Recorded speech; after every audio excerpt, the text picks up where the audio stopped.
Hi, I'm James. And I'm Teresa. And this is the Creating Normal podcast, a podcast on living a creative life beyond mental illness, where we share our successes and our struggles in life and in art. Hi everyone, and welcome to the Creating Normal podcast. It's really great to be with you all again. I'm James Prescott. I'm one of your co-hosts, and with me is Teresa Colon. Hey everyone, welcome back. We're here again. We've got another episode for you. We're going to be talking about something really interesting later on. First, Teresa, how's your week been? My week is getting better, which is a thrilling thing for me. So I have Harper home from school. And just so everybody knows, Harper is not her real name and Dan is not my husband's real name, but they both are kind of concerned about privacy issues. So they've each selected their own stage name. So when you hear me refer to them, Harper is my daughter, Dan is my husband, but just know that names have been changed to protect the innocent. So I have Harper home from school and we're doing something a little bit different this summer. Typically, in the mornings I've had her get up and then she does some schoolwork, and this kind of been a bit of a free-for-all for the day. And we're doing something different this summer. I'm getting her more involved with what I'm doing. So we actually went out and we picked up an iPad, and every morning now she gets up and she does some schoolwork because we don't want her to get out of the habit of doing her schoolwork. And then she hops on the iPad and she does some administrative tasks for me. So she's doing things like checking my social media stats and updating those in Airtable for me. She is doing some Twitter management for me, helping me weed out people that I follow that are not helpful for me. And she is putting together images for me. We went through and we found a bunch of inspirational quotes that I want to share out over social media. And she is using an app and putting together those quotes with images and styling it. And we're both really enjoying this. And having her do that work for me is taking a big load off of me because I know that it's being handled. I have a little VA in my 12-year-old now. And knowing that that stuff is being handled is letting me deal with some of the backlog of the other work that I have in a guilt-free way. So I've been doing a lot of things around the podcast and editing episodes. I'm getting ready to start doing some more writing, which I'm excited about. And it's just, I'm really beginning to feel light again, which is really welcome. How about you, James? How's your week been? Yeah, my week's been a bit up and down, I would say. Mental health-wise, it's been up and down, literally. I've generally been pretty good. I've had a bad couple of days, a bit stressful at work. The nature of the work I do is quite emotionally challenging because I deal with children who are, some of them are being physically abused or neglected. I meet their parents and I hear the stories on a daily basis, and that obviously can be triggering. It can be quite emotionally draining. It can be, as an empath and someone who's sensitive, I can take in a lot of that and internalize it, which is not healthy for me. So we're working to try and find me another job in the same organization so that not have that issue anymore. That's happening. I've written something this week for a website, a blog post. It's Your Weird Life or something like that. I can't remember what it's called, but it's a site which has mental health stories on it. My story will be on there by the time this podcast goes out. Yeah, I talk about being highly sensitive, the weirdness of being highly sensitive. That's the name of the post. So Google that. I just talk about an experience of being highly sensitive, how it impacts me, and the realities of it, and try to unpack that for people so that they can understand more and we can raise a bit more awareness about being highly sensitive. And that was a really good thing to write, and it really was quite cathartic for me to write that because I really want to spread awareness about mental health generally, but mental illness generally, but being highly sensitive as well, especially something that is close to my heart. And so that was a really great thing to write, and that was really great. So that was my week. The challenges I face this week are really what we're going to be talking about today in our conversation. We're going to be talking about mindfulness today. And I mean, when we talk about mindfulness, what we're going to be talking about really is kind of mental strategies that you have to deal with mental health triggers. Yeah. Not just meditation. Meditation is part of that for sure. and breathing exercises and stuff like that, and maybe yoga for some people, is all good. That's all part of that. That's all part of mindfulness. That's what people mostly associate when you say the word mindfulness. Right. Mindfulness is for me, is more than that. What we're going to, I'm going to use the example of my story today, because the last couple of years I've had a mindset coach. I've had a kind of spiritual director / therapist. Working with both of them has helped me develop strategies and ways of responding and managing my brain to respond to mental health triggers in a healthy way. Right. So that's what we're going to talk about today. So, I mean, what comes to mind when you hear that word? Well, a lot of things come to mind for me when I hear the term mindfulness. You mentioned meditation. That definitely plays a role in it. But when we are in my support groups and we're talking about mindfulness, a lot of times we talk about the body signals, because our emotions are in our bodies. They express themselves in our bodies. And sometimes, at least for me, I don't always know that I'm going through an emotional experience until I realize that my body is responding to something. So, for example, for example, I have a habit sometimes of clenching my jaw, or I've become very sensitive now to when my shoulders are tight. When my shoulders are tight, I'm stressed out over something, and I don't always know what it is. But if I notice that my shoulders are tight, it means I need to think back and figure out what is going on that's causing that stress in my body. And that means working my way backwards to when it started. Other people in our group have talked about having itchy hands, itchy palms as being a signal. Some of them stroke their chests or scratch at their chest, the upper chest area underneath their neck. And they don't know that they're upset about something until they catch themselves doing that behavior. Or a clenched jaw is another good trigger. Or your eyes feeling tight is another good signal that there's something emotional happening inside your body. And when you identify what's happening inside your body, you can start to connect that to the emotion. And that, to me, is what mindfulness is really all about, is just being aware of how you're doing and how you're feeling in this moment, whether it's good or it's bad, positive or negative. Yeah, and to be honest, now you mention that, I wasn't really aware of all that kind of thing before. But I noticed that in myself. I have those kind of similar triggers. Yes. Because I can get all kind of like scratching my fingers together, or just like nervous kind of things, or there are physical triggers, and I didn't realize that they were outward signs of inner turmoil. Yes. So that is really helpful for me already. So I'm sure it's going to be helpful for a lot of people knowing that. My experience is really that, a couple of years ago, I would say my anxiety, my low moods, my anger, all of that were controlling me, basically. And I was trying to bury them, and I hadn't really dealt with them.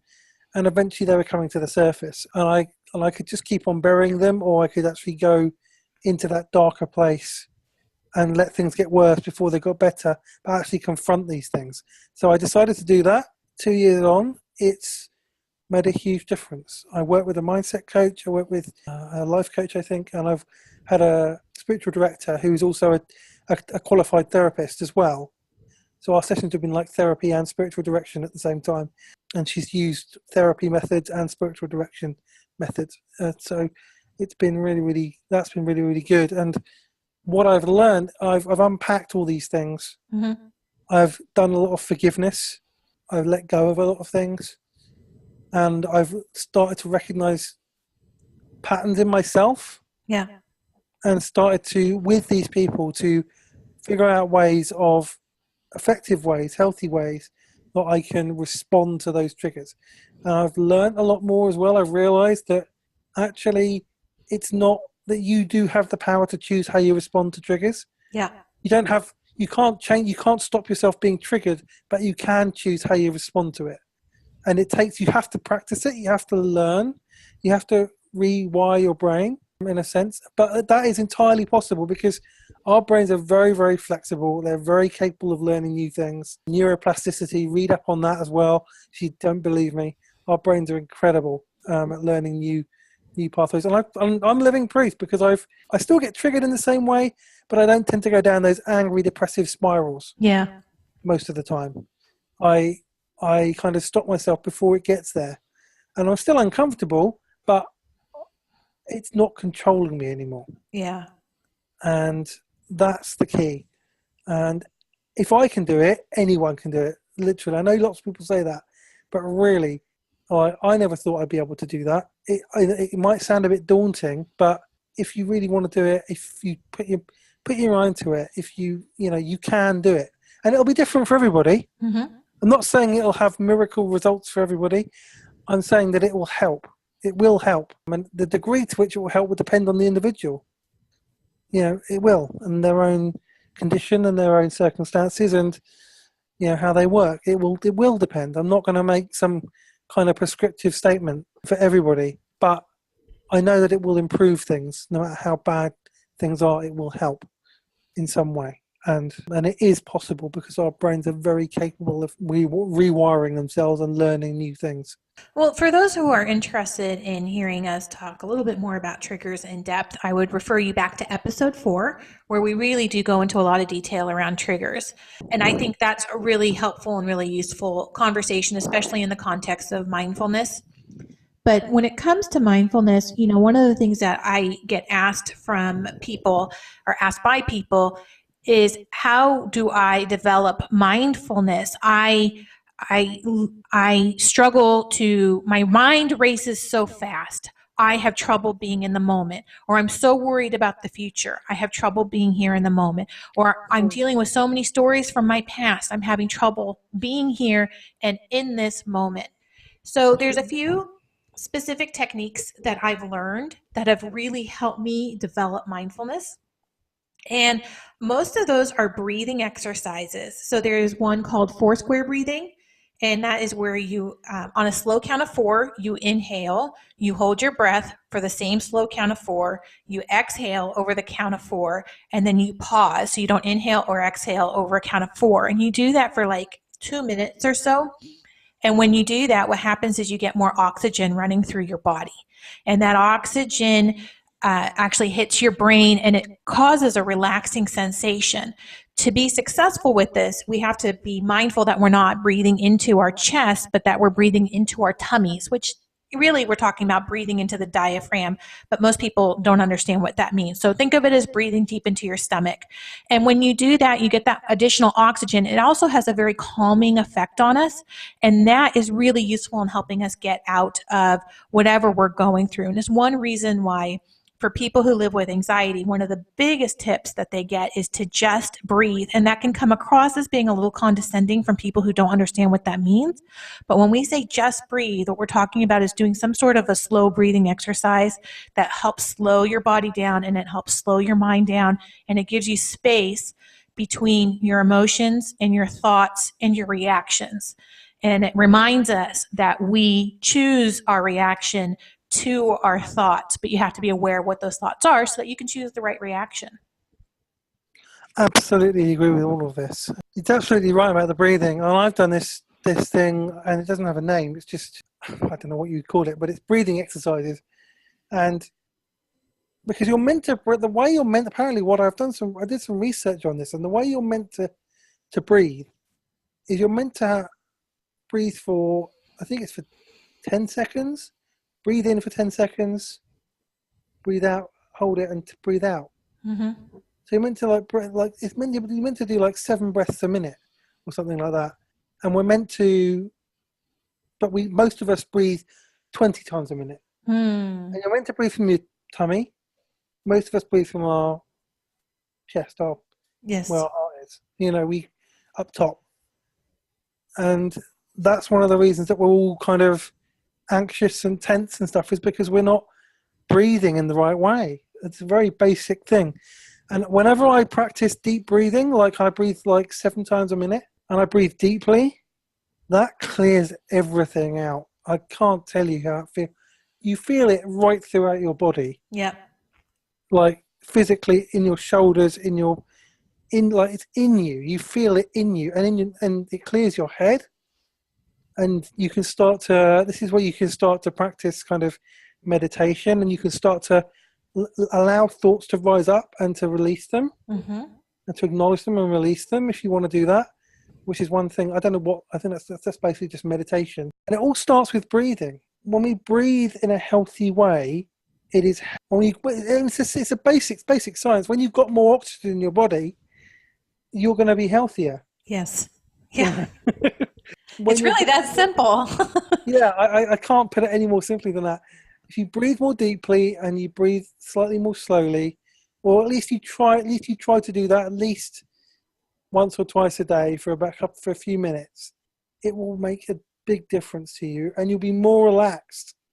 You'll be a lot more relaxed. It does relax you, and it slows down your breath, slows down your heart rate, your blood pressure goes down. Especially with somebody with anxiety, I know this makes a big difference. I would recommend this to anybody. People who might be religious who are listening, don't worry about that.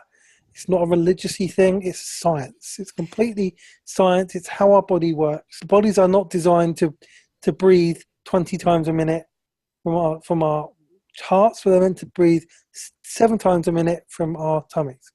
That's the healthy way to breathe. Yes. For Christians who may have a concern about doing meditation and it being a little woo-woo or a non-biblical or whatever, first of all, the Bible does mention meditation, I think at least 17 times.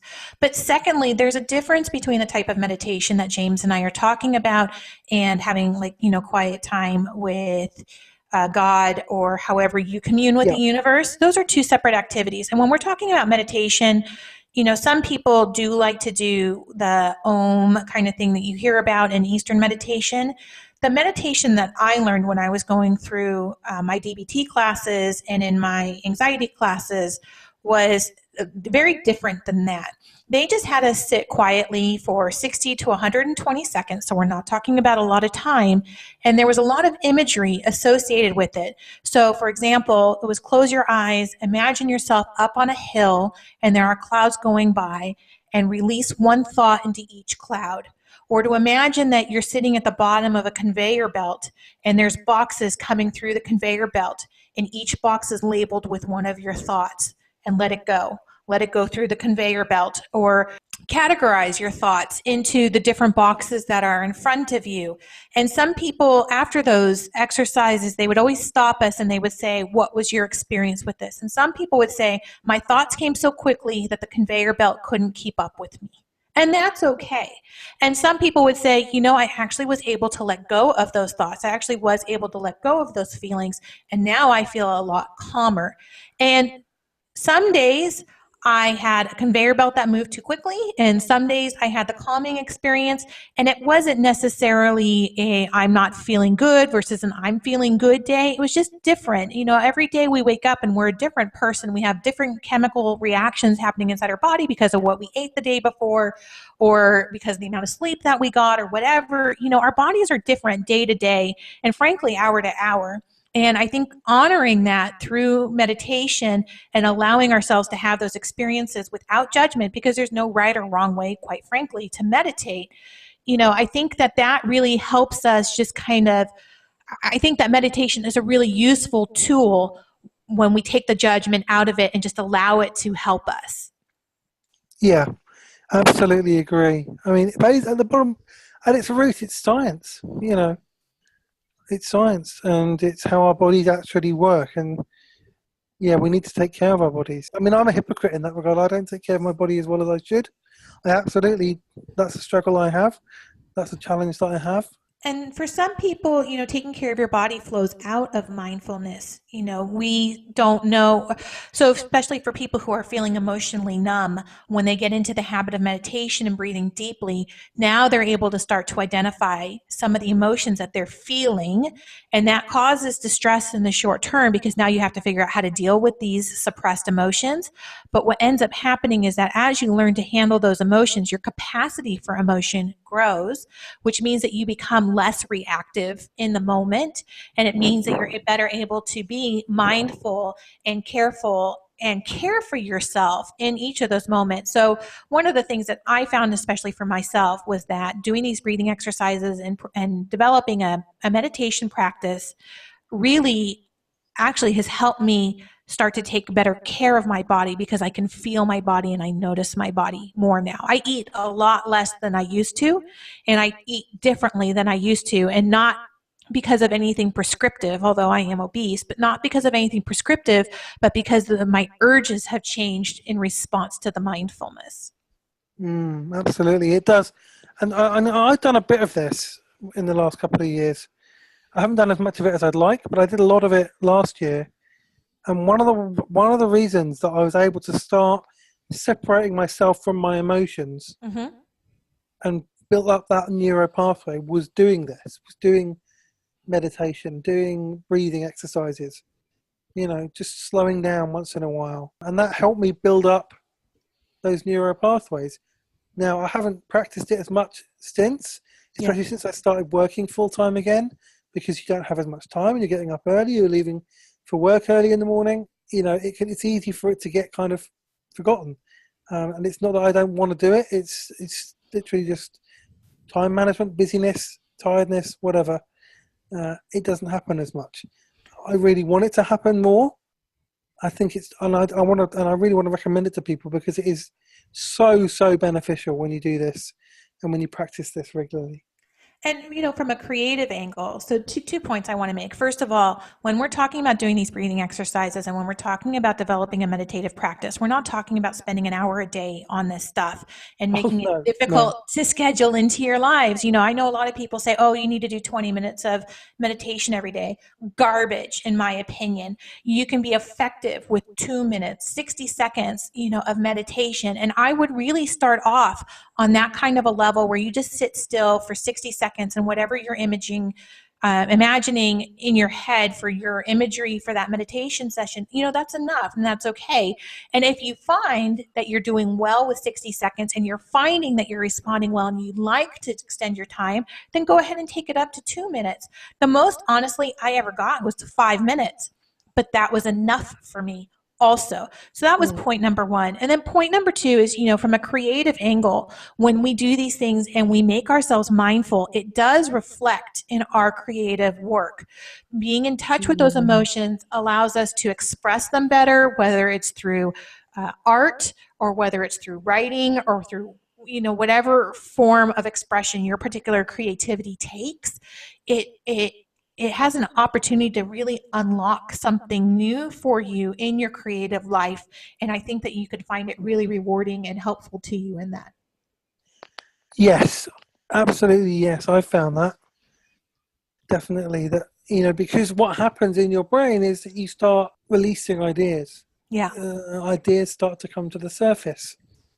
Things that were kind of locked up can start to come out. This is why going for a walk is always so good, because you're using a different part of your brain so that the brain which has the ideas can ruminate those and can marinate those and turn them into something clear, which will then go into the other part of your brain when you're going for a walk. It's the same thing with meditation in a sense. It kind of slows down your brain enough so that you can start listening to it and you can start hearing the ideas that are in there and things will start appearing. So I would definitely recommend that to people. Meditation will really, really help you. Anyone doing any kind of creative practice, definitely recommend it. I know what I want to do for my tip or recommendation, and it's a quote by Elie Wiesel, but did you have more you wanted to say on this topic before we move on to the next? No, I think bottom line I would say on this is a little bit of meditation, slow breathing. This is probably my tip of the week as well, to be fair. The meditation and the slow breathing, 7 times a minute.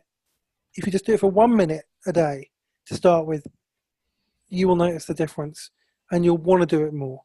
You'll want to do it more. So practice that, try that out. Yeah, and be encouraged that you can retrain your brain. You can. It is possible to do that. If you do that, you can see you could see a lot of improvement. But you may see just a little improvement, but you will see some improvement. So I want to encourage people that is possible. That's not really a tip, but that's just a word of encouragement. I'll probably have another tip in a minute, but So that's why I just wanted to say, to complete that kind of topic, that there is hope out there, that you can change things, you can learn to respond differently, and these breathing practices will help you as well. So my tip for this week is that I was wrong. It's not Elie Wiesel, it's Viktor Frankl. And the quote is, between stimulus and response, there is a space. In that space is our power to choose our response. In our response lies our growth and our freedom. And that is one of my favorite quotes. And every time I see it or I come across it under any context, I get reminded that I have the power to manage and control my life, and that that gives me a lot of excitement and a lot of hope in terms of moving forward with whatever I'm dealing with in that moment. Good tip. Very good tip. Well, it's not a tip, it's a quote, but it's a really good quote. Viktor Frankl is superb. I definitely recommend everything he's written. Yeah, my tip. There's a great book by somebody I know, somebody who's been on my podcast, called Alison Fallon. It's called Indestructible. And in this book, she talks about major trauma, major upheaval in her life that she experienced, which she had not expected, caused a lot of anxiety, depression, mental health challenges, other kinds of challenges too. Put a lot of stress on her life. She had to make some tough decisions. And the lessons, and in that book, she talks about the lessons that she learned about how to have a healthy routine, she talked about mindfulness in that book, which is why I'm recommending it today, and other practices that you can put in, that you can use to try and work through these kind of things, to try and come to a healthier place, whatever position you're in. And there's three things I think she talks about. One of them is writing. She did a lot of research, and she found that there's three things that will definitely help you. And one of them was writing. One of them was kind of physical movement, like tapping or like yoga or something like that. And I think the other one was kind of meditation. I can't remember, but I think that's what it was. I know the first two are definitely correct. But do read the book. It's really inspiring. She's really inspiring, and it will give you a lot of help. I know a lot of you are writers and creative people, so and some of you will have mental health challenges, and so this is almost a kind of a book for you, because it talks about all of this stuff. So Indestructible by Alison Fallon, I think it's out now, so you can go and get that, and it's great. Wow, that sounds amazing, James. I'm going to definitely have to put that on my list of books to read. Oh yeah, it's amazing. Right, so that's it for this week, everyone. Thanks for listening. I really hope it's been helpful, and we'd love to hear your feedback. And we always want to know how these things are helpful for you. So, and anything else that you'd like us to talk about that maybe we haven't talked about yet. So, again, hit us up on Twitter at Creating Normal on Facebook, the website creatingnormalpodcast.com. Yep, that's it. And so, get in contact with us. We'd love to hear from you. We will get back to you as well. We really would genuinely love to hear from you. So, yeah, hope this has been a helpful episode. So until next time, create courageously and love yourself fiercely. Take care, everyone. Cheers.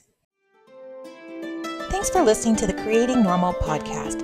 You can find links and show notes to everything we've discussed today on our website at creatingnormalpodcast.com. We invite you to continue the conversation in our Facebook group, which you can find at Creating Normal Community. You can follow James on Twitter and Instagram at JamesPrescott77, and you can follow Teresa on Twitter and Instagram at Teresa M. Cologne. Thanks for listening.